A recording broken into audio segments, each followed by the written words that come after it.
Bonsoir, je suis archéologue, chargé de recherche au CNRS à l'université de Toulouse-Le Mirail, et je suis là pour vous parler des dolmens en Quercy.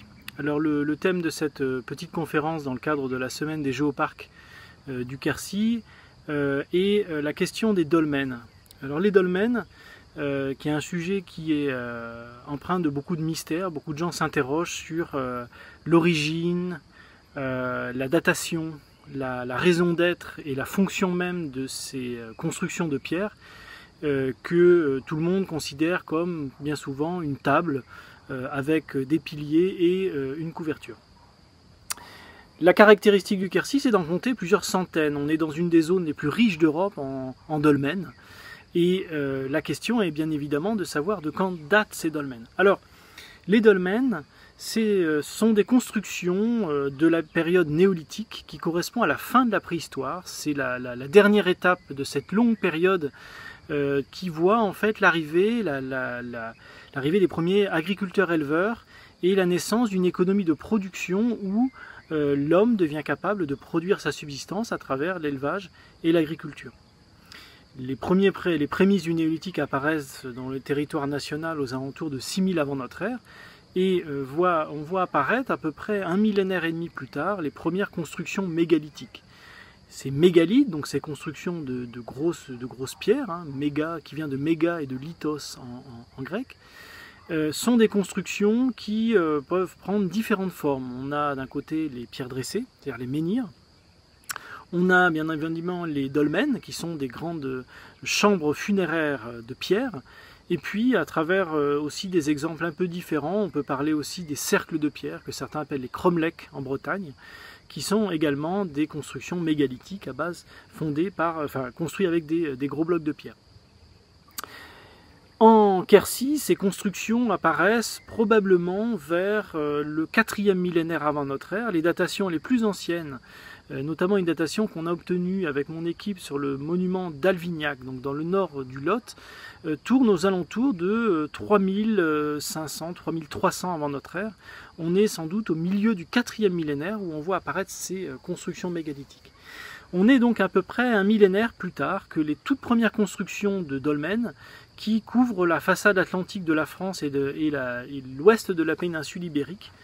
Donc on a un développement de ces constructions mégalithiques plus tardif qu'ailleurs dans l'ouest de la France.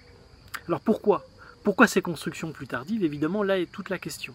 Ces dolmens, qui sont des chambres funéraires, comme je disais tout à l'heure, c'est des constructions qui étaient recouvertes d'un monticule de pierre, qu'on appelle un cairn ou un tumulus, qui peut être aussi des monticules de terre, qu'on appelle un tertre.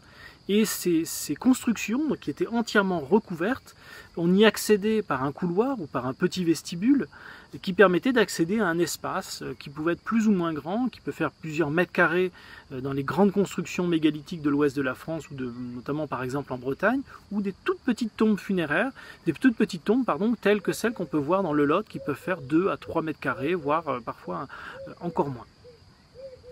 Ces tombes étaient ce qu'on appelle des sépultures collectives, c'est-à-dire des tombes dans lesquelles on venait déposer des corps à plusieurs moments. On pouvait en déposer 1, puis 2, puis 10, puis 20, puis ensuite retirer certaines parties du corps. On pouvait enlever des crânes, les mettre sur les côtés, enlever les osselons.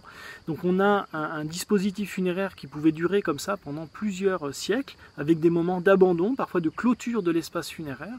Et puis à chaque moment de dépôt, on venait déposer des objets qui pouvaient être des morceaux des céramiques, des outils en silex, de la parure. Alors on a notamment dans le Lot, dans les monuments, on compte plusieurs dizaines de monuments qui ont été fouillés plus ou moins exhaustivement. On retrouve une très riche parure qui peut être de la parure en pierre, en os, voire même des éléments en cuivre, parce que la fin du néolithique voit aussi l'avènement de la métallurgie du cuivre. Ces dépôts funéraires venaient accompagner soit l'individu, c'est-à-dire que par exemple le corps pouvait être vêtu et paré d'ornements, mais on peut aussi imaginer des dépôts, tels qu'on les connaît ailleurs en Europe, des dépôts qui étaient destinés à une offre collective, c'est-à-dire qu'on venait déposer des objets à l'entrée du monument dans le cadre de la vénération d'un espace dédié aux ancêtres. Alors évidemment, ces tombes mégalithiques, on les a très vite comparées à des maisons des morts, parce qu'on y accède, et par un couloir, on arrive à une espèce de pièce entièrement recouverte, et finalement le dolmen tel qu'on le connaît, cette table de pierre dans laquelle je parlais en introduction, sont en réalité des squelettes de monuments qui étaient jadis recouverts par leur cairn ou leur tumulus. Donc on accédait à cet espace funéraire, et l'intérêt des recherches actuelles est aujourd'hui de comprendre finalement le pourquoi de ces monuments, pourquoi on venait construire des maisons pour les morts, alors qu'avant, dans les périodes antérieures, on enterrait les morts très souvent dans des fosses creusées dans le sol. Là, les hypothèses sont multiples. Évidemment, on est probablement sur une sélection des individus qui sont enterrés. Tout le monde n'avait pas le droit à une sépulture mégalithique. Les grandes tombes carnacéennes de la région de Karnak étaient vraisemblablement destinées à une élite politique, religieuse, économique, on ne le saura sans doute jamais. Mais pour ce qui est de la sphère mégalithique du Lot, qui appartient finalement à un très grand ensemble qui parcourt l'ensemble des Causses jusqu'à l'Ardèche, on compte plus de 3000 monuments dans ce secteur-là, qui correspond à la zone la plus riche actuellement en Europe. Pourquoi, à un moment donné, alors je dis sans doute vers le milieu du 4e millénaire avant notre ère, voit apparaître un tel nombre de monuments mégalithiques, en sachant évidemment que ces constructions se sont sans doute étalées sur plusieurs siècles. Là aussi, les questions restent en suspens. Probablement que ces monuments étaient destinés à certains personnages de la société. On sait aujourd'hui, par les recherches les plus récentes, notamment en Aveyron, qu'on a sans doute un lien entre l'émergence du mégalithisme et la métallurgie du cuivre, exactement sur le même modèle que ce qu'on va connaître ensuite pour l'âge du bronze, où les zones qui possédaient le cuivre et l'étain nécessaires à la métallurgie du bronze ont acquis une certaine richesse, et du coup on retrouve dans ces zones de production des grandes sépultures. Là, probablement que la métallurgie a joué un rôle. On pense aussi probablement qu'on a dans ces tombes-là une certaine structuration du paysage, une volonté de marquer le territoire des hommes par la construction de ces monuments. Et ce qui venait probablement jalonner des zones de passage, il venait aussi sans doute marquer des lieux du paysage particulièrement importants pour ces sociétés, des zones de points d'eau, des méandres, des points culminants, évidemment plein de zones qui aujourd'hui ont perdu une partie de leur sens spirituel, mais qui pouvaient évidemment l'avoir à l'époque. Et ce qui est toujours assez rigolo, l'exemple des monuments qu'on peut retrouver par exemple à côté de Rocamadour ou sur les chemins de Saint-Jacques montre que certains secteurs qui conservent encore aujourd'hui une empreinte spirituelle l'avaient sans doute plusieurs millénaires auparavant sur des zones qui étaient des lieux de passage et d'échange. Alors ce mégalithisme, eh bien, il intéresse beaucoup de chercheurs. Moi et mon équipe, on travaille maintenant depuis quelques années sur des nouvelles approches qui sont destinées finalement à essayer d'en apprendre davantage sur ces monuments. Ça passe par l'utilisation d'outils tels que la prospection géophysique, qui cherche à détecter les anomalies du sous-sol et notamment rechercher des structures qu'on pourrait retrouver autour de ces monuments.